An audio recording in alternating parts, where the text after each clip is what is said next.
Yo, Joker RD, DJ Legend, check this out, y'all.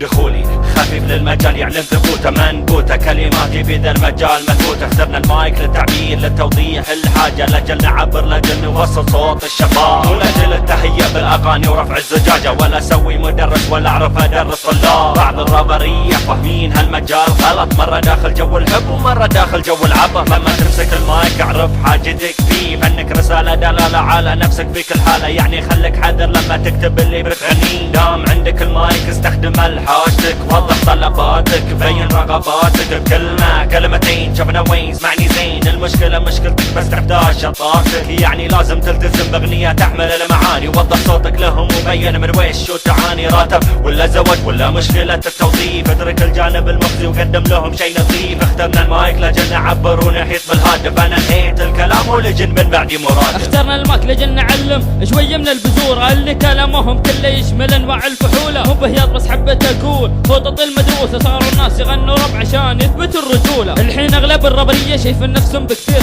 ولو تسأله عن تاريخه يقول لك رابر كبير، واغاني كلها دسات. وين التاريخ يا خطير؟ شفت الراب صار مسخرة من هذول الحمير، ما يعرف يكتب بالهاتف بس فالح لي بالدسات. اكتب شوية للماضي وعبر عن الذكريات، اكتب عن السلبيات واكتب عن الايجابيات، اكتب اللي تشوفه حلو طور اسلوبك بالذات. صار الراب مسخرة يا حسرة الراب عليكم، اخترنا المايك والما تختار انا اقولوا ما لديكم. تبي تقول عني هياط قول عني اللي بتقوله، لان المجتمع كذا يقول الراب كله تحيو، اللي يقهرني بالساحة رابر غبي يرفعوا له. لو كان هو رابر شات العادي راح يمشون، الرابرز الجدد صاروا والحين افضل من القدامى. الساحة تغيرت اكيد وتغير معنا كل زماننا، وش هالغبا يا رجل وش هالترفيع؟ اغنية غبية بالبانر وش هالترقيع؟ هل انا قاعد بالحراج بانر للبيع؟ شفتوا كيف الراب صار جدا مضيع؟ بالنهاية احب اقول هذا الخافي المستور، للاسف اغاني تافهة ورابرز طايحين بالدور. ما ابي ازيد بالموضوع لان الموضوع جدا غبي، اذا تبي تنتقد يقولوا لك انت وش تبي.